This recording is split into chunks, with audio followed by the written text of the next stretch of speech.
Davey D hanging out with you this afternoon, Hard Knock Radio. And for people who don't know, you probably got the word that Icon, a legendary pioneering figure, passed away this morning, the result of reported suicide, a bullet to the head. We're talking about Don Cornelius, the founder of Soul Train, a show that was transformative and really laid the blueprint for many of the shows that are on today, from the MTVs to the BETs, what have you. Long before any of those things existed, it was all about Don Cornelius. And as we try to deal with the shock of that, I wanted to take time out because it is Black History Month and look into a little bit more about who this guy was. One of the people who got a chance to meet him and who says that one of their big breaks came from being on Soul Train is Chuck D of Public Enemy. Chuck, how you doing? Well, I mean, this starts off Black History Month, and wow, it's just like it's mind blowing because I'm on my way to Chicago to do a big speaking event, and knowing my history, Don Cornelius gets the start of Soul Train in Chicago back in the late '60s, and was actually one of the hot DJs on WVON, which was founded by the Chess Brothers, Voice of the Negro. Big AM station out there that had a lot of significance, and Don Cornelius took his idea of putting black performers on television out west to create the further legacy of what we know as Soul Train today. So he's sorely missed. I knew him personally. I call him the Don, and he is really the biggest reason why we became a national sensation because, we didn't have black radio give less than two hoots about us.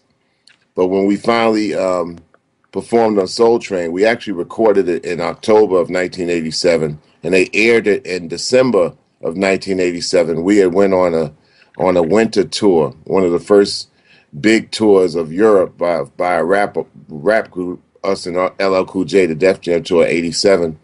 And when we came back, everybody said how they saw us on Soul Train. Wow. I think people don't really appreciate the social, political, economic climate that existed when Don Cornelius launched Soul Train. Right. And for many of us who grew up in the 70s, I don't even think they can appreciate what that meant having a show like that come on every Saturday. Could you maybe explain that? Because I think we take for granted in the age of YouTube that if I want to see a Public Enemy CD performance, I can pull it up. I can turn on my pop radio station and hear a black artist. But back then it was very, very different.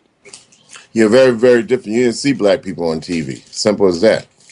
And Don Cornelius had the license to show that whenever he had black people on TV, it was not just cultural spreading, but it was also profitable. So when it came down to realizing how significant Soul Train was to somebody growing up in the 1970s, such as I mean, I didn't even have a sense of geography other than Jet and Ebony, and Soul Train was that television element where I was like, wow, so that they're in California, wow, so I got to get out there, and it was just almost like one of those things where it kind of blindsided you with the imagery because I thought that everybody in Soul Train, I thought everybody in LA was just like Soul Train. I didn't know, but Well, one of the things that's interesting that he went beyond the music. I recall seeing the first time I saw people roboting and moonwalking way before Michael Jackson. I saw that on Soul Train, the Electric Boogaloos, the Lockers. Can you talk about just him being a curator of just culture above and beyond the music?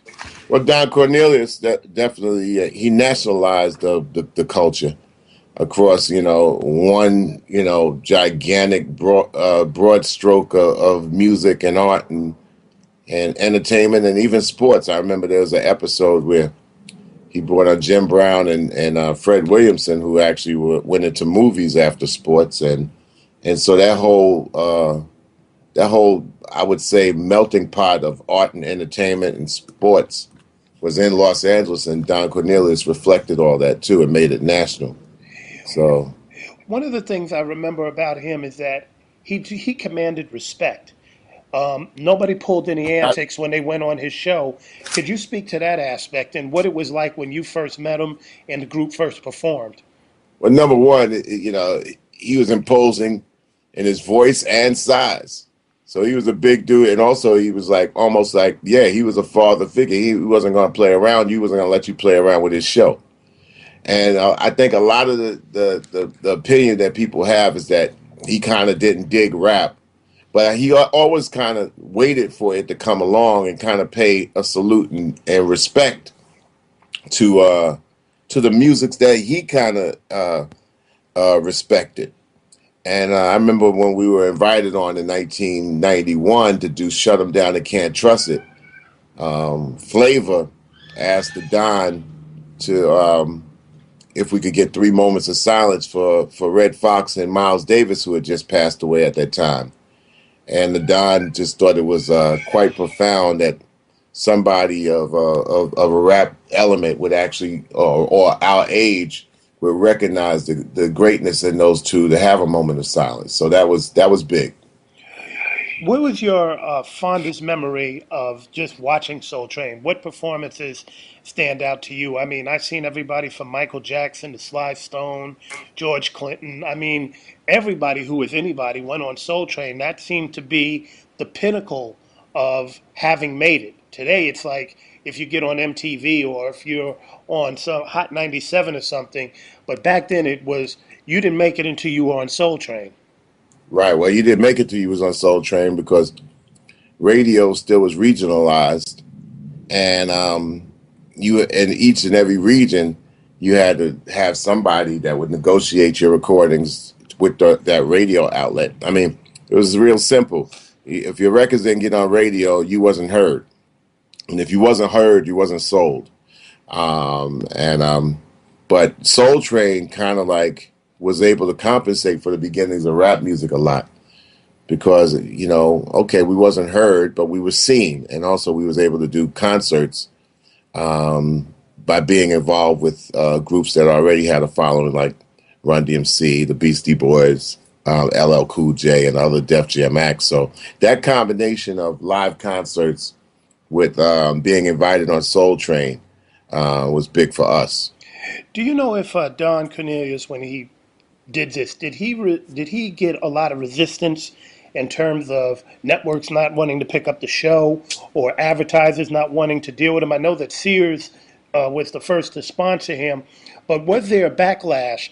And I'm asking this just going through the 70s because that's when you had the disco era, and it was a backlash against disco and black people in general. So I didn't know how Soul Train was, how what sort of storm Soul Train had to weather. Well, it's always a backlash, I should say blacklash, whenever you're trying to put black folks on TV in America. Even in this post-racial time, you can put black faces on TV as long as they have a white producer. you know, and usually you see black faces all over the tube, and with a white production situation. In these post-racial times, I'm calling it as that. Usually not in the favor of in the best interests of how we want to be able to be perceived as black people here in America. Don Cornelius faced a blizzard of racial distrust, and it being a business, and also it being something that would actually reflect in that particular station's bottom line, and also, I guess, fortitude. So, I mean, Don Cornelius fought a lot of invisible battles, and he won a lot of invisible battles. And the fact that they're invisible to much of the masses, once again, kind of like makes many of us not give him the respect that he deserved when he was alive, and also in his passing right now. As we close out, Chuck, we've lost Etta James, Jimmy Castor, Johnny Otis. and Johnny Otis, right? Johnny Otis from our radio station here. Three iconic figures in a pantheon of black music, even though Johnny was Greek, had a major impact on that. How do we bring all those figures, along with Cornelius, together and really underscore black history? Well, number one, you're not going to keep people alive. People are born, they live, and they pass on. The thing that you keep alive is you keep their history alive, and you keep their legacies alive, and you salute them when they're alive. I mean, one day me and Flavor wanted to go by the Don's crib or whatever in office and just say hello, but we couldn't get in touch with him that particular day. But I mean, those type of things always count. So you sometimes when somebody passes on, it should be a message to figure out, okay, who's around that we can actually give thanks to, since we can't really give thanks in person to somebody who has just passed away. So definitely make the most out of the history we're creating right now.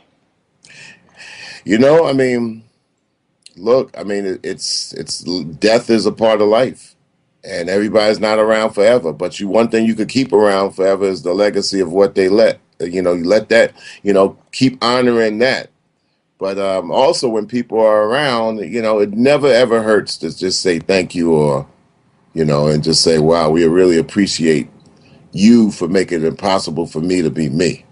Well, that's something that we should definitely take to heart and something to end on. And I Oh, think here's another thing, Dave. People could start with their own families. that's a good point.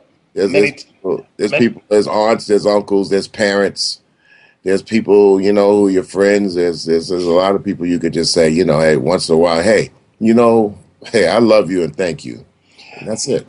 well, that's real talk. And I think we should be thanking Public Enemy. 25 years in the business, something like close to 60 tours all around the world, No, and it's 80 tours. And also I say, well, 80 look, tours. I, Wow. I, I thank you, Dave. I thank and love you, Dave. How about that? We go back a long way before Cadillacs, 8-tracks, Similacs, and Hot Wax. Well, there you go. We appreciate it. And Chuck, thank you for sharing some of these memories about Don Cornelius, especially as we kick off Black History Month. It's sad about his passing, but we will definitely keep the legacy alive. We're going to take a break. We'll be right back.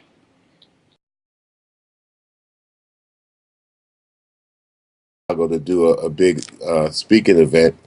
And knowing my history, Don Cornelius gets the start of Soul Train in Chicago back in the late 60s and was actually one of the hot DJs on WVON, which was founded by the Chess Brothers. Or any of those things existed, it was all about Don Cornelius. And as we try to deal with the shock of that, I wanted to take time out because it is Black History Month and look into a little bit more about who this guy was.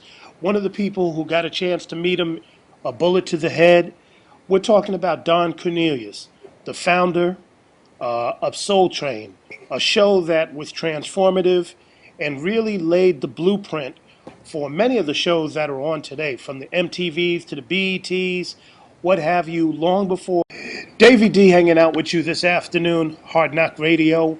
And for people who don't know, you probably got the word that Icon, a legendary pioneering figure, passed away this morning, the result of reported suicide, and who says that one of their big breaks came from being on Soul Train.